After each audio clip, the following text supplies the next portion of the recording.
Lettre 75. Le vicomte de Valmont à la marquise de Merteuil. Ou votre lettre est un persiflage que je n'ai pas compris, ou vous étiez, en me l'écrivant, dans un délire très dangereux. Si je vous connaissais moins, ma belle amie, je serais vraiment très effrayé. Et quoi que vous en puissiez dire, je ne m'effraierai pas trop facilement. J'ai beau vous lire et vous relire, je n'en suis pas plus avancé, car de prendre votre lettre dans le sens naturel qu'elle présente, il n'y a pas moyen. Qu'avez-vous donc voulu dire? Est-ce seulement qu'il était inutile de se donner tant de soins contre un ennemi si peu redoutable? Mais dans ce cas, vous pourriez avoir tort. Prévan est réellement aimable. Il l'est plus que vous ne le croyez.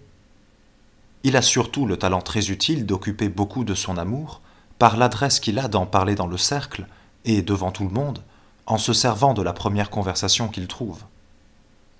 Il est peu de femmes qui se sauvent alors du piège d'y répondre, parce que, tout ayant des prétentions à la finesse, aucune ne veut perdre l'occasion d'en montrer.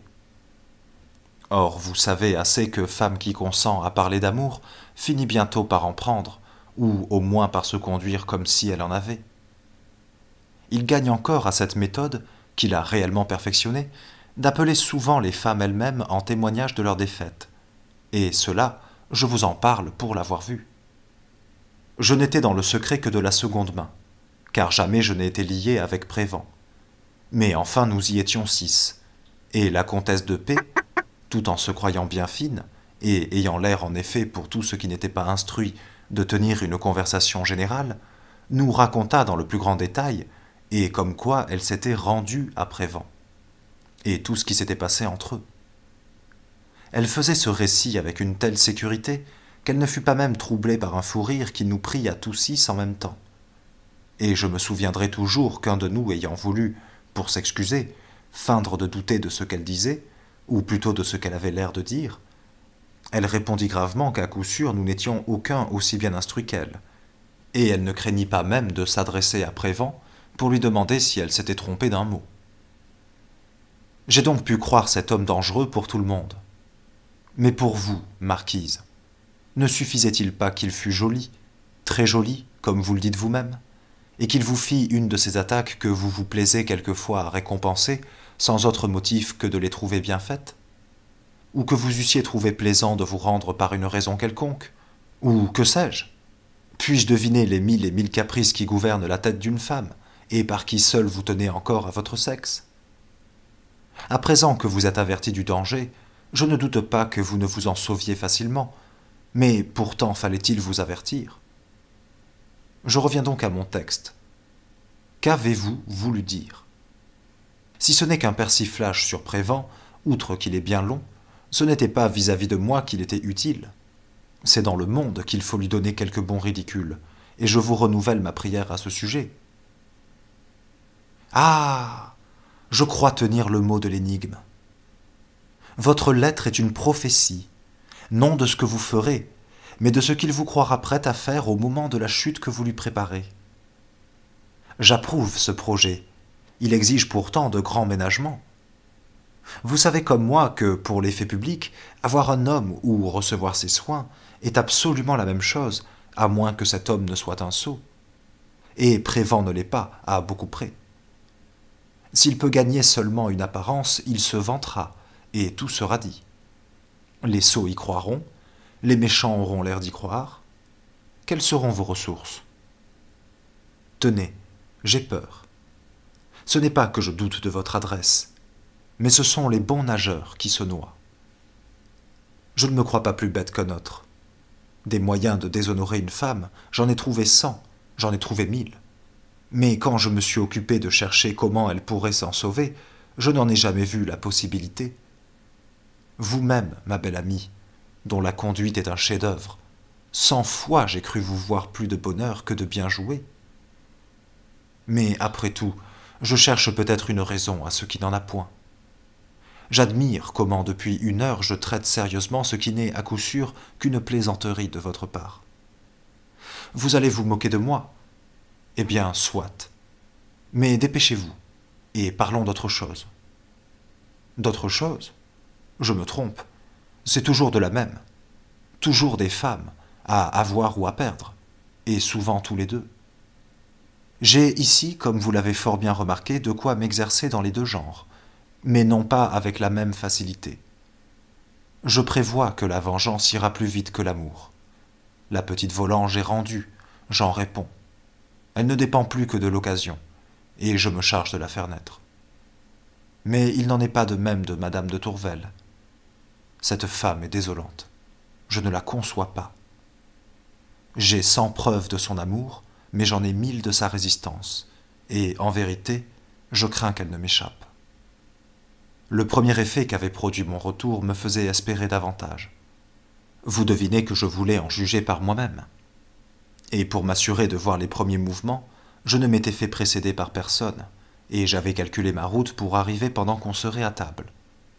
En effet, je tombais des nues comme une divinité d'opéra qui vient faire un dénouement. Ayant fait assez de bruit en entrant pour fixer les regards sur moi, je pus voir du même coup d'œil la joie de ma vieille tante, le dépit de Madame de Volanges et le plaisir décontenancé de sa fille. Ma belle, par la place qu'elle occupait, tournait le dos à la porte. Occupée dans ce moment à couper quelque chose, elle ne tourna seulement pas la tête. Mais j'adressai la parole à Madame de Rosemonde, et au premier mot, la sensible dévote, ayant reconnu ma voix, il lui échappa un cri dans lequel je crus reconnaître plus d'amour que de surprise et d'effroi. Je m'étais alors assez avancé pour voir sa figure. Le tumulte de son âme, le combat de ses idées et de ses sentiments s'y peignirent de 20 façons différentes. Je me mis à table à côté d'elle. Elle ne savait exactement rien de ce qu'elle faisait ni de ce qu'elle disait. Elle essaya de continuer de manger, il n'y eut pas moyen. Enfin, moins d'un quart d'heure après, son embarras et son plaisir devenant plus forts qu'elle, elle n'imagina rien de mieux que de demander permission de sortir de table, et elle se sauva dans le parc sous le prétexte d'avoir besoin de prendre l'air.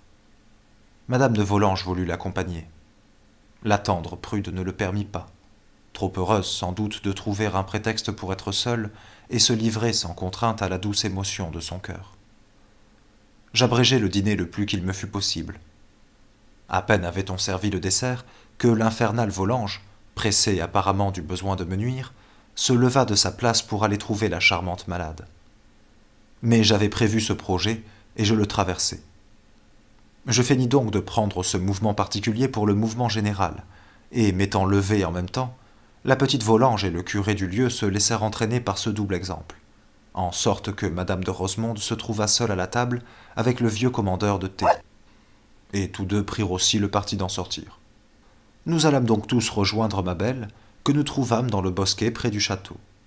Et comme elle avait besoin de solitude et non de promenade, elle aima autant revenir avec nous, que nous faire rester avec elle. Dès que je fus assuré que Madame de Volanges n'aurait pas l'occasion de lui parler seule, je songeai à exécuter vos ordres, et je m'occupais des intérêts de votre pupille.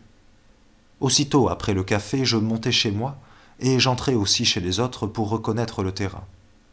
Je fis mes dispositions pour assurer la correspondance de la petite, et après ce premier bienfait, j'écrivis un mot pour l'en instruire et lui demander sa confiance. Je joignis mon billet à la lettre de Danceny. Je revins au salon, j'y trouvai ma belle établie sur une chaise longue et dans un abandon délicieux. Ce spectacle, en éveillant mes désirs, anima mes regards. Je sentis qu'il devait être tendre et pressant, et je me plaçai de manière à pouvoir en faire usage. Leur premier effet fut de faire baisser les grands yeux modestes de la céleste prude. Je considérai quelque temps cette figure angélique, puis, parcourant toute sa personne, je m'amusai à deviner les contours et les formes à travers un vêtement léger, mais toujours important. Après être descendu de la tête aux pieds, je remontai des pieds à la tête. Ma belle amie. Le doux regard était fixé sur moi. Sur le champ, il se baissa de nouveau. Mais voulant en favoriser le retour, je détournai mes yeux. Alors s'établit entre nous cette convention tacite, premier traité de l'amour timide, qui, pour satisfaire le besoin mutuel de se voir, permet aux regards de se succéder en attendant qu'ils se confondent. Persuadé que ce nouveau plaisir occupait ma belle tout entière, je me chargeai de veiller à notre commune sûreté. Mais après m'être assuré qu'une conversation assez vive nous sauvait des remarques du cercle, je tâchai d'obtenir de ses yeux qu'ils parlassent franchement leur langage. Pour cela, je surpris d'abord quelques regards, mais avec tant de réserve que la modestie n'en pouvait être alarmée. Et pour mettre la timide personne plus à son aise, je paraissais moi-même aussi embarrassé qu'elle. Peu à peu, nos yeux accoutumés à se rencontrer se fixèrent plus longtemps.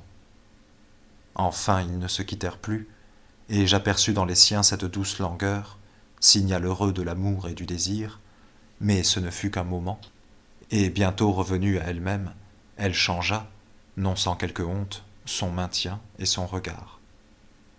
Ne voulant pas qu'elle pût douter que j'eusse remarqué ses divers mouvements, je me levai avec vivacité en lui demandant avec l'air de l'effroi si elle se trouvait mal.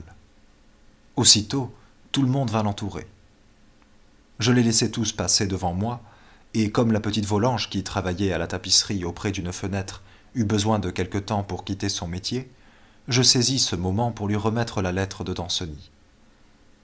J'étais un peu loin d'elle, je jetai l'épître sur ses genoux. Elle ne savait en vérité qu'en faire. Vous auriez trop ri de son air de surprise et d'embarras.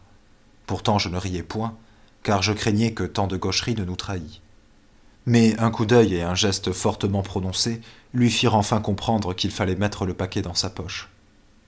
Le reste de la journée n'eut rien d'intéressant. Ce qui s'est passé depuis amènera peut-être des événements dont vous serez contente, au moins pour ce qui regarde votre pupille.